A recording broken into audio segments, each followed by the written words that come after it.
Hey everyone, how's it going? Corgi Lumpur over here. Today I'm going to talk about something that's a bit of an impromptu topic. I originally was filming something else this morning about starting and running your own business, but I got a text from my mom about how my dad is going to surgery tomorrow, which prompted me to kind of make this video.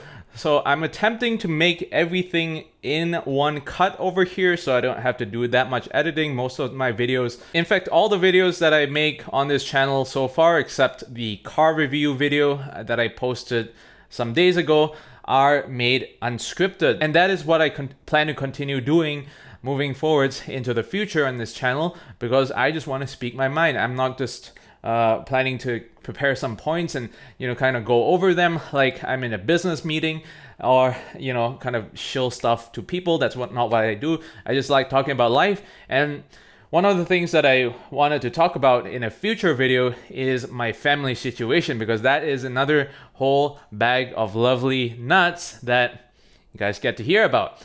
So I'm making this video because I need to get this off my chest. That text has put me in the mood to talk about this, despite me literally just offloading the previous video about starting and running your own business off my camera. And that's when I started checking my phone for it.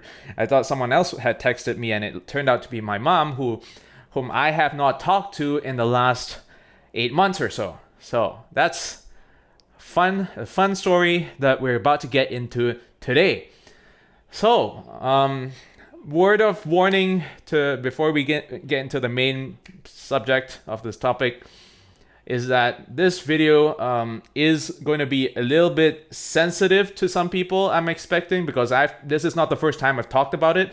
I've talked about my family issues and my dad and the problems to other people, and most of the time I'm kind of given, you're just so intolerant. You need to be more patient with your dad. He's your dad. You need to be more caring as a family member. And we're going to talk about this, and it's going to be pretty controversial. I know I have like 60 subscribers who have subscribed to this channel because they think the other videos are good stuff. And to be honest, I don't give a shit if you decide to unsubscribe from this channel after hearing what I have to say. But you do you. Freedom of speech, freedom of choice. You can choose to remain a subscriber if you want. But I simply, when I got this text message from my mom about how my dad is going into surgery tomorrow, I simply don't care. And I'm going to tell you why. So I've had an abusive childhood since I was a young age. There's a lot of happy stories that I have to tell from my childhood, such as the time that I started a business when I was 10 years old in school. But there are also a lot of depressing and dark moments throughout my life that I had to grow up with.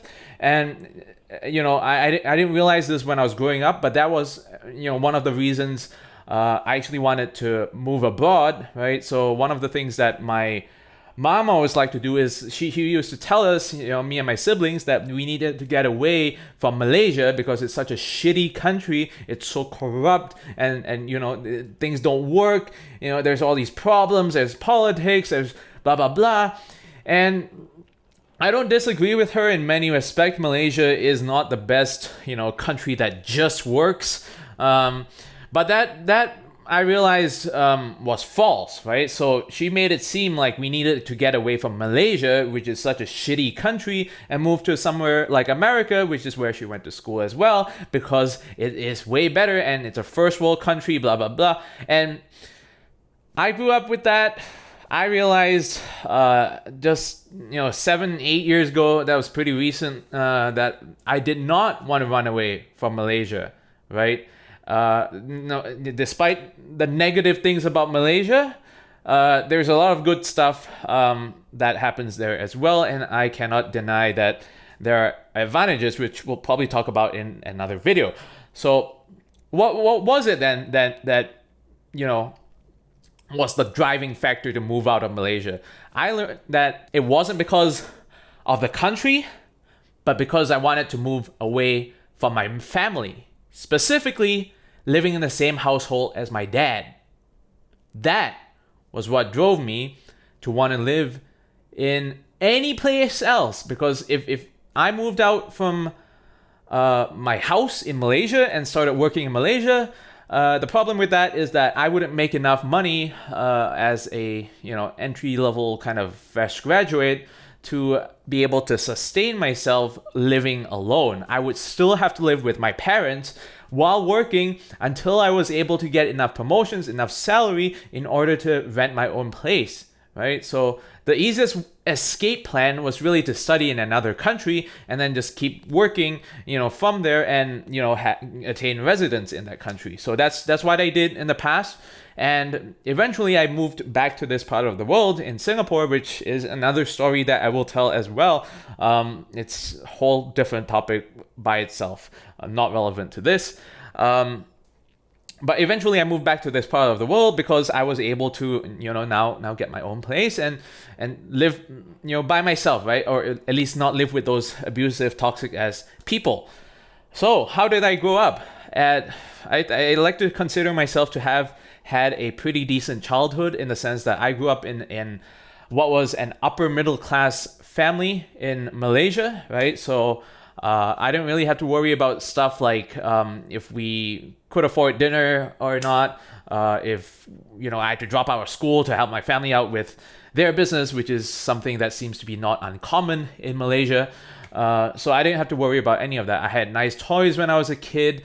Everything was good, right? So I think things really escalated, and it was the start of this whole downhill spiral when I was 5, because my dad decided to cheat on my mom with someone from work. And it's a pretty stupid story, because he cheated with this really one fat lady at work who's completely unattractive by any objective standards that we have today, unless you have a specific kink or fetish.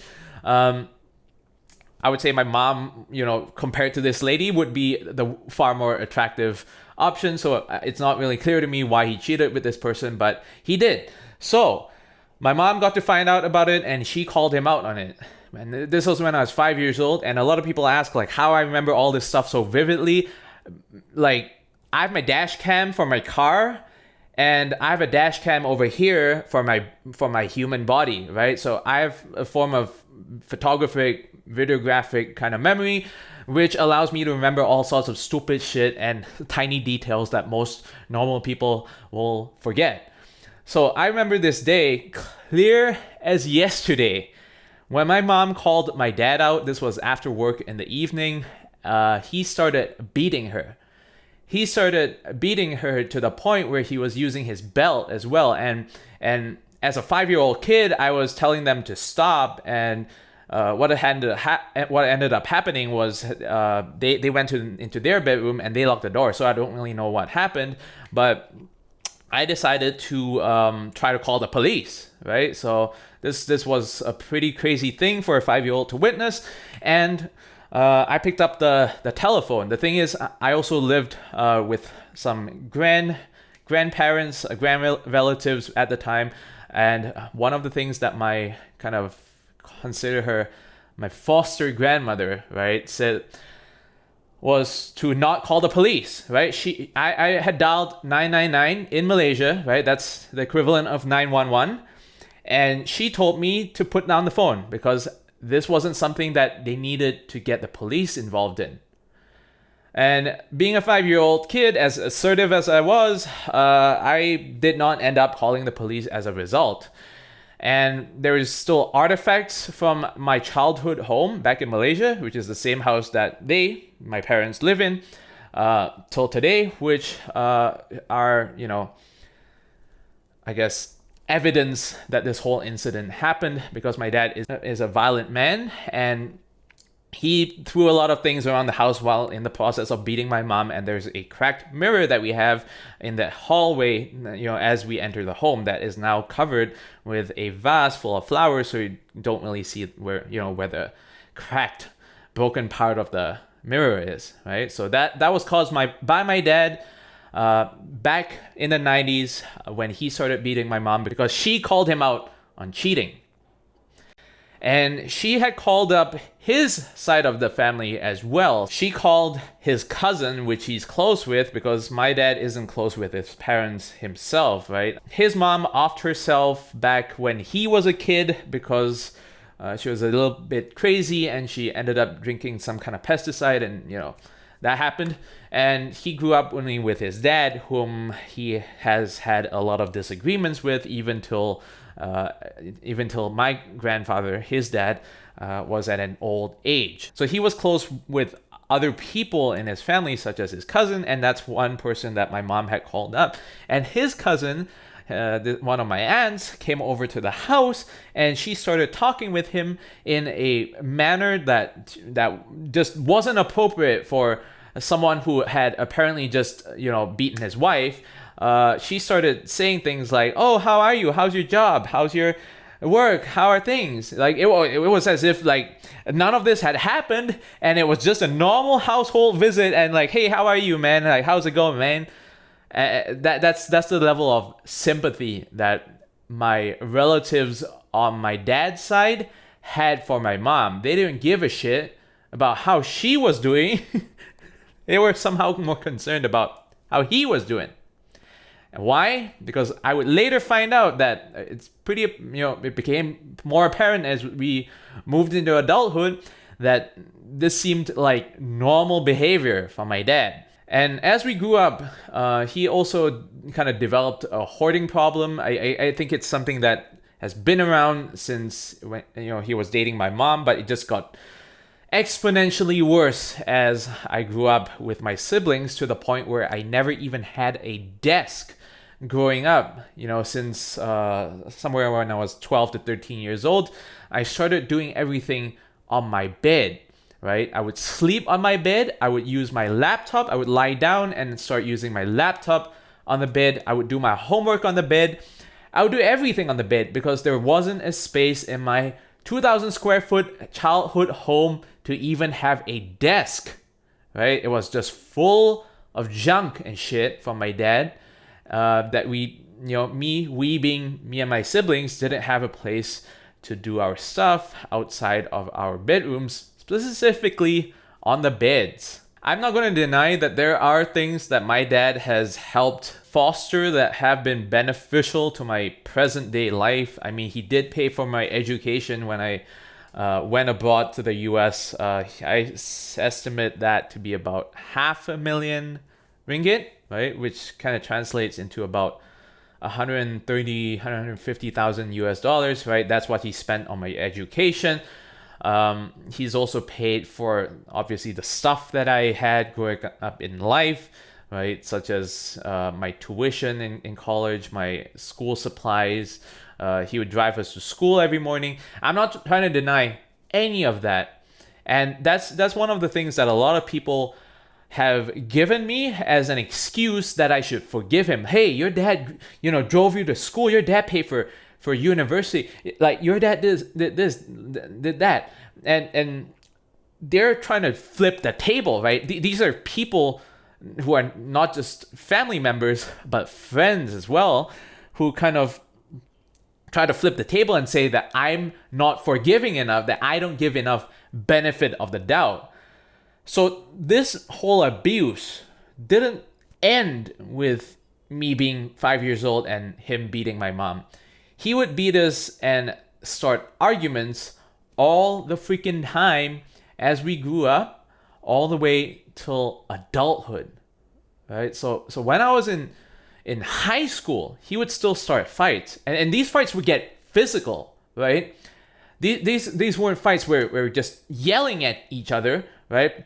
He would start grabbing his golf clubs and his belt and try to hit us. And he wouldn't have stopped most of these times if not for my grandmother and my mom holding him back, because he would just go on this rage. And one of the things that we, eventually would encounter from people that we told these stories to is that, is your dad an alcoholic? Is he on drugs? And he's completely sober when he does these things. He almost never drank until I was maybe 14, 15, and even then he would kind of drink socially, like kind of beers, but he wouldn't get like intoxicated.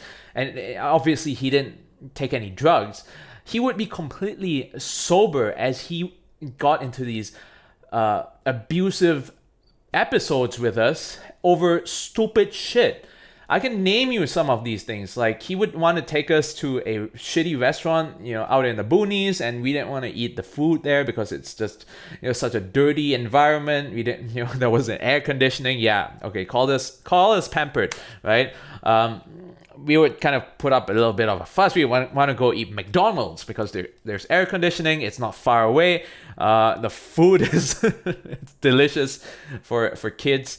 It's not healthy to eat McDonald's. I have not eaten McDonald's at all in the past 6 months. I think I try to avoid all this shit. But back when I was a kid, we used to eat it a lot, and we preferred it over a shitty restaurant out in the boonies with flies and poor standards of hygiene. And he would get so pissed that basically the whole dinner would be everyone just having a miserable ass time, and we wouldn't talk. And he would try to escalate this by saying that we had to walk to school the next day if we didn't want to go to this place for dinner. And there was a lot of escalation in these arguments, which made them a lot worse than how they started. And they will also go kind of exponential in terms of anger and the craziness that got into it, right? So that's how we went from back in 2018. I was back at their home for a vacation. There was a neighbor who had a guest who was parked irresponsibly, and I was having a hard time trying to park his car in the space in front of our house, and I had kind of scolded the neighbor's guest because he was sitting in the car and just watching me struggle trying to park the car when he could have moved 3 inches back and made it an easier time for me to get into my spot. But no, he just sat there the entire time. So I scolded the neighbor's guest, and the neighbor had told tales on me to my dad, who then the next day came into the room and started scolding my mom as I was taking a shit for raising shitty kids. And that was one of those times when I actually came out naked from the bathroom because I was trying to take a shit. I heard him scolding my mom when really it was my fault. I had scolded the neighbor's guest. If he wanted to take it out on someone, he should take it out on me, not my mom.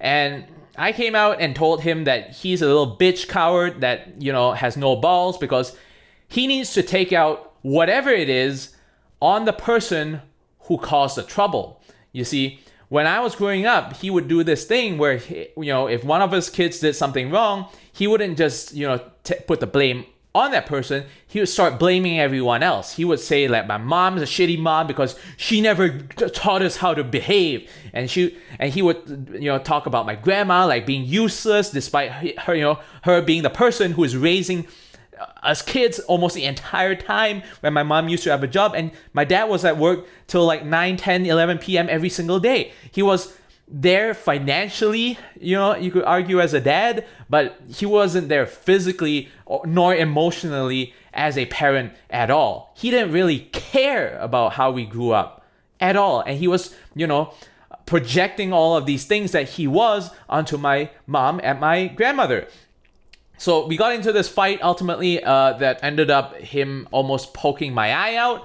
And that was the day, in October 2018, when I decided to lodge a police report. And the police in Malaysia actually took photos of, my black eye and also the area of my neck that he choked me at, right? He was trying to strangle me in the bathroom. And also my sister, because he had kind of, I guess, she was trying to pull him back as he was beating me. And, he had kind of whacked her in the stomach or something, and she also got a bruise from that. And the police also got photos of that. So that's on record, right? It's not so bad as a lot of people try to make it sound like, right? I've told this story to friends and family that my dad's a violent man, right? Even before this whole incident back in 2018, growing up, the entire time he was these arguments, right? These that would start from verbal shouting until the whole neighborhood could hear, right? would escalate all the way till beatings. And the thing is, no one in that neighborhood gave a shit, right? Not even the neighbor that, subsequently decades later kind of decides to be a little snitch and tell my dad that, this guy scolded my guest, right? Fully well knowing that this guy is a violent guy. This guy's household has had kids and adults screaming each other like it's bloody murder, right? For the last 30 years. This guy doesn't care. He doesn't care enough to call the police, and he sure as hell doesn't care enough to try to put some gasoline on the fire and start a new one the moment the fire is close to extinguished. So that's the kind of childhood that I grew up in. My dad would also give me shitty ass advice in the times where he tried to be a dad, I guess, by telling me stupid shit. He would go on all this abstract kind of statements like, use your head, he'll randomly say to me in the car as he drove me to tuition after school. Or think of what you can do for others before you think about what they can do for you. In the sense that he basically got shitted on every single day at the office. He got backstabbed to hell and back by people who reported into him, who subsequently became his boss. That's the kind of advice that my dad gave us back in the day. And long story short is I was so relieved back then when I first went over to the US for school, because I lived with a roommate back then, and this roommate was the most stereotypical redneck American roommate that you would probably find, because he had all the stereotypes. He was 6'2", 250 pounds, and he used to play high school football. He drove a white Ford F-150. He liked guns. His dad liked guns.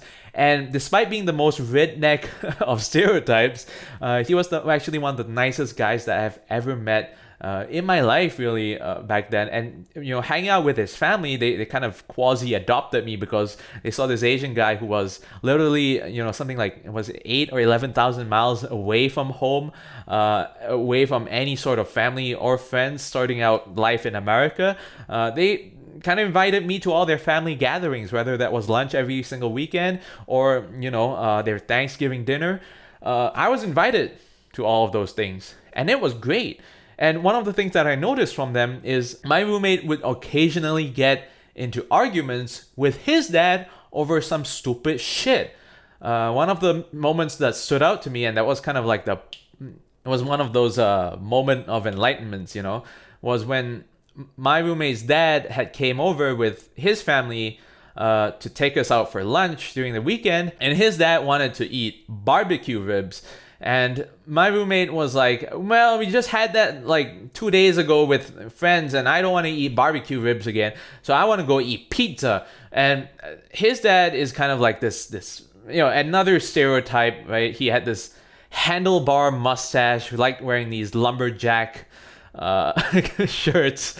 He's one of the coolest guys, don't get me wrong, right? But visually he was one of those stereotypes, and he's not a pushover as a result, right? He's standing his ground, telling his son, I want to eat my barbecue ribs. I don't want to eat pizza. I don't want to eat any of that shit. I want to eat my barbecue ribs, and there ain't shit that you're going to do about it. We're going to the barbecue place today. We're going to drive there right now.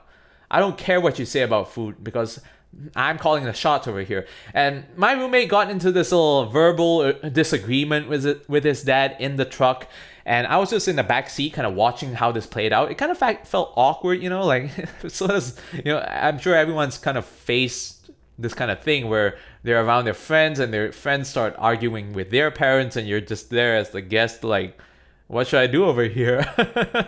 And that was how it played out. And what surprised me was they didn't get along, and they ultimately went to this barbecue place, and my roommate stopped talking to his dad for like a grand total of 10 minutes before his dad asked him, are you good, son? And my roommate was like, yeah. And then they started talking again, which was just mind-blowing, coming from this household that I grew up in for, almost 20 years, where, any single argument like this would eventually spiral into a shouting match. And that shouting match would spiral into a physical fist fight. And that physical fist fight was result in my dad grabbing anything that was nearby, whether it was a wooden plank or a golf club or or, his belt, he would take off his belt and start beating me. This was a total culture shock to me. Like, these people, like, wow, they aren't killing each other over a disagreement over where to eat? And they're talking to each other after 10 minutes of silence? Like when my mom got into arguments with us when we were younger, she wouldn't talk to us for days. So it was a multifaceted culture shock seeing how my roommate's family worked. And over time, what I noticed was that everything that they were doing and everything that his uncle's family was doing as well, because his family lived something like 45 minutes, like 50 to 60 miles away from where I went to college, and we would go to his uncle, aunt's place nearby for dinner sometimes to watch football and stuff. I noticed that neither of these families had this crazy dynamic that I grew up in. And that's one of the things, like growing up in an abusive household, you never notice that these things are just so abnormal because that's the normal that you grew up in. That's something that, you never seen outside of your own home, so you never think that that's kind of weird. But when you start going out into the world and seeing how things work with other families, that's when you start noticing. And I'm a person who tends to notice a lot of things. I have a good eye for detail in more ways than one. I started thinking like, wow, these people are like this? And like being exposed to more and more families, right? I was never allowed to have friends over at my house when I was a kid because my mom would be embarrassed by the hoarding situation of my dad, that she basically had the windows closed, both the windows themselves and the curtains drawn every single day, because she was embarrassed that people would look into the house, and she would give this excuse that, oh, what if these burglars see that we have so much stuff in the house that they want to come in and ransack the house. Like, dude, it's like half of that house, if not 80%, was just full of junk, because the amount of shit that my dad would collect ranged from,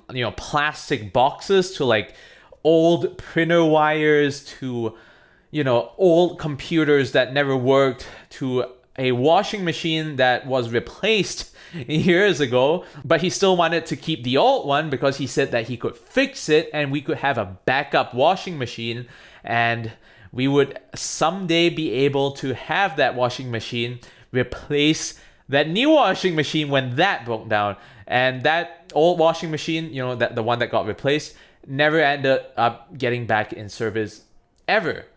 In fact, by the time I finished college, it was still there when I got back home, and it was now a breeding ground for cockroaches and all sorts of pests. And one of the other things that people like to tell me once, they hear a story like this come out of me is that, well, at least you're a normal person right now. At least, a lot of people have it worse than you. A lot of people, grew up in a poor family and your parents were abusive as well. So you should appreciate that your dad, despite him being abusive, that he sent you to college and you have a nice job right now and you have a nice living standard and, this, that, and the other, right? You should appreciate your parents more even though they abuse the shit out of you. That's not how it works, man. I've been gaslighted by people around me, family and friends, to believe that I was this, nasty, cynical person who wasn't giving enough benefit of the doubt and that I'm somehow the problem over here. Let me just tell you this. I'm a patient and tolerant person. I did believe at some point in my life, from, the excessive amount of gaslighting that we have from society, that I maybe, was an intolerant, impatient person who wasn't giving people enough chances. But in the last 5 years especially, right, I've realized that all of that is just gaslighting, and I do in fact give a lot of benefit of the doubt to people, and I'm happy to do that because I realize that people make mistakes. Not everyone is perfect because we're all human beings. I've made mistakes. I'm not saying that I'm the perfect person. I screw up a lot of times, and guess what, when I screw up, I go back to that person and say, hey man, I apologize. I fucked this shit up, and that's my bad. I realized, after thinking, hours or days, or it could be even years, right? That, hey, looking back in the day, I was in the wrong over here, and I apologize for that. I'm happy to admit to my own mistakes, and I expect that to be done by others as well. I'm happy to forgive those people if they do come back to me and apologize. I mean, first of all, I never got an apology from my parents, ever. And then there's all these people who are saying like, oh, yeah, they're your parents. You shouldn't expect an apology from them. They're the ones who raised you. But when you go through 20 years of physical abuse into adulthood, Chinese New Year this year, I attempted to make good with my parents. I there was a period of time where I actually just stopped talking to both my dad and my mom, right, who is an enabler in this situation, right? She's a bit of a narcissist. She has narcissistic personality disorder at this point, and we figured that out the hard way, right? There was many years that went by where I just completely stopped talking to my parents. Not like my dad would talk to me in the first place. I mean, once I moved out of my family home and went to the US and then, just kind of lived and worked abroad from there, I would almost never text my dad, and the only times that he texted me was when he was trying to give me this shitty ass abstract random advice out of nowhere that really does more harm than good, and that was about it. Like, sometimes I wouldn't even understand what the hell he was trying to say because it was just so abstract. Like, think before you speak. What the hell does that supposed to mean? Am I not I'm a smart guy, right? I went to school, got straight A's most of the time. I came out to work and made a pretty successful career out of that. Like, I'm not a stupid person. I'm not trying to flex over here, but what I'm saying is I'm not a stupid person. Why wouldn't I think before I speak? Do I just, have a word diarrhea out of my mouth, like just criticizing everyone that I see on the street or something? No.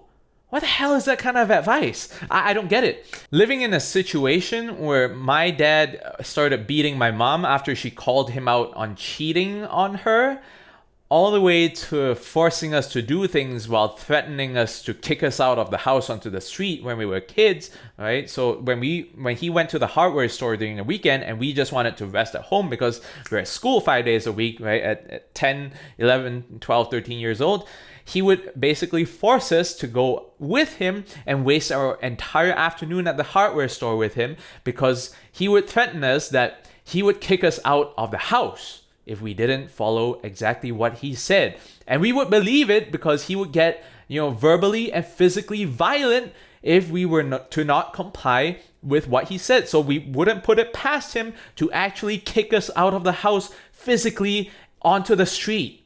I'm okay forgiving the first 2, 3, 5, 10 times that someone fucks up.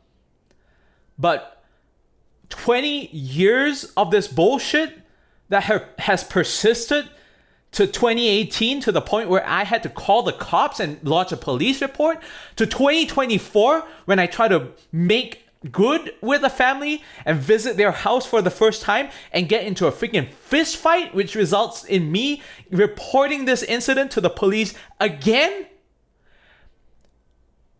Fuck you. Fuck you.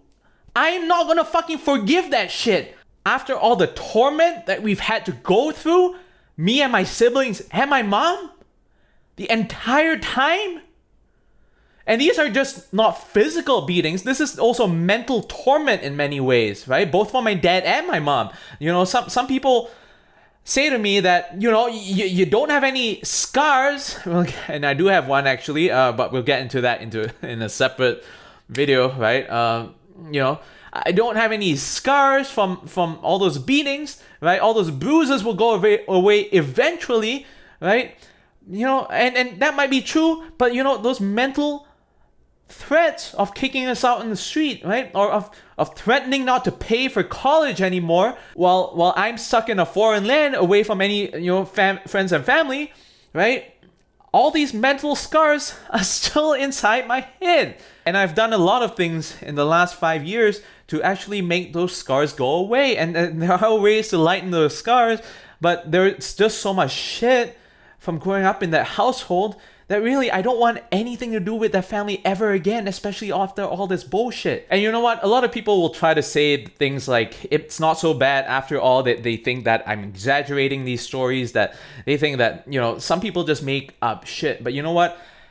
I'm producing this video right now and I'm going to insert a photo, right? Not just one photo, but two photos of the incident from earlier this year. I'm going to show you the photo of the bruise that came up on my arm because I got into this fight with my dad, and also the police report that I filed against my dad in Malaysia. Unfortunately, Malaysia being Malaysia, and you know, domestic abuse being abnormal from a Chinese family. I know, you know, the police are kind of stereotyping there. They couldn't believe their ears. They were like, Chinese family in a middle-class neighborhood? Physical domestic violence?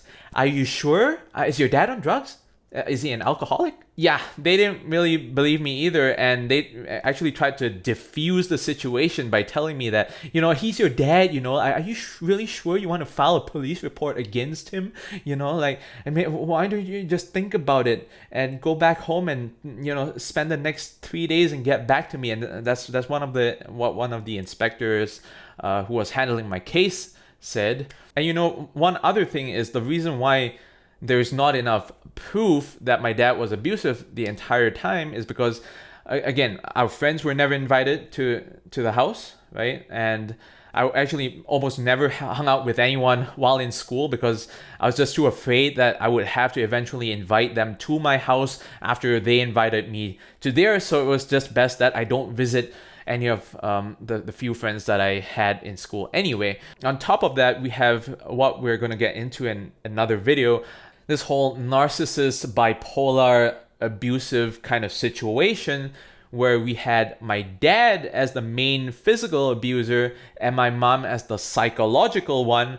And a lot of gaslighting happened, a lot of enabling happened, especially on my mom's side. I know she got beaten when I was 5 years old, but she ended up staying with my dad anyway. She made up all sorts of excuses as to why she didn't want to go through with a divorce, and she ultimately became an enabler for him, right? She would say all these things that we needed to move to a foreign country, we needed to buy a new house to move away from my dad, we needed to rent a new house. But each and every time she did that, she would have an excuse as to why we couldn't do that.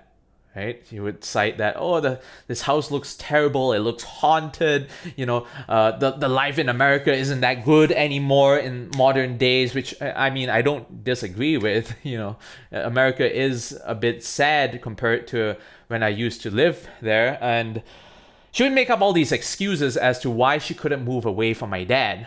And I'm the only one in my family who has managed to follow through with exactly what I promised. I promised to myself when I was 5 years old after seeing that incident to never have anything to do with my dad if I could avoid it ever again. That was just way too much, man. And speaking of way too much, I think this video has gone long enough. I could go forever just talking about this entire subject. And we probably will in the future as we get into some of that mental healing, you know, and stuff like that I will share, because I want, you know, whoever is listening over here who might be or might have been in a situation to be able to get things resolved with themselves, right? To recover mentally from the shit, which is very difficult, but not impossible. And one of the things that I am grateful for is I managed to have kind of like that mental, I guess, strength to be able to survive all of this shit, because I've talked to a lot of people before, including medical professionals, who say that I shouldn't be this normal, right? I shouldn't be this normal growing up in such an abusive as environment, physically and mentally, but yet I am, you know? And that's one of the things that I will say that I'm grateful for. I got lucky because there's a lot of people that I know, whom I've met, who weren't so lucky, and they're kind of a little bit fucked up in the head in terms of things that they do, you know, and it impacts them in many different ways across their life, whether that's their professional career, lack of confidence, to their dating life, where, they might turn out to be that abusive person that their parents were to them. That's actually a thing. I'm fortunate enough to have not become that person, although there was a lot of work that I had to put into doing that in order for things like, me to be successful in my career, be successful at dating, which I didn't know how to do until my adult life, and be able to, live in so many different countries and even share all of these things with you guys on this channel. So long story short, I no longer care about what happens to my dad. And I really, when I saw that text just now, it is now T plus 2 hours since I received that text. I really don't care.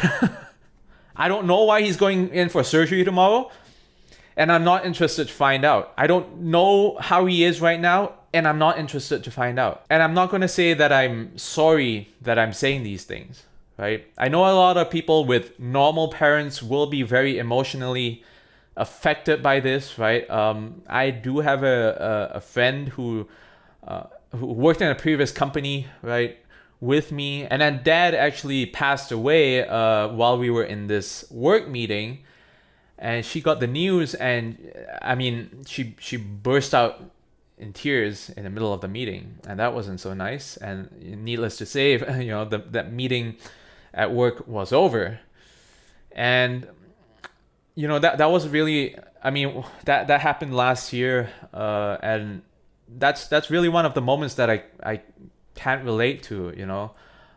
If anything happened to my dad, I don't know how to feel. I probably would make another video on this, which I am right now. I'm making a video because he's going for this whatever surgery. But honestly, after all that abuse, I've just mentally checked out. I don't care. And it sucks, because a lot of people do. A lot of people have nice families, right? There are tough times that people go through with their families, of course. But they might have disagreements and fights over the years growing up with their father, mother. And ultimately, I think they're willing to forgive and forget, because things don't really escalate that much in a normal family, and you kind of have this very nice, normal relationship. I never had that. Like I said, physically abusive father, mentally abusive mother, father who wasn't physically available throughout my childhood. He would always be at work after he dropped us off at school all the way till 8, 9, 10 p.m. And he would be really toxic during the weekend, so it's not like we wanted to be close with him, or at least I didn't want to be close with him during that free time anyway. And oh yeah, he would also put me down in front of his friends, even into adulthood. So one of the things that he did when I graduated and I couldn't find a job was he started telling his friends, when I would go for these dinners or whatever, that he would continue to force me to go to, right? Or else he'll stop paying for college. He'll stop paying for my expenses while I didn't have a job.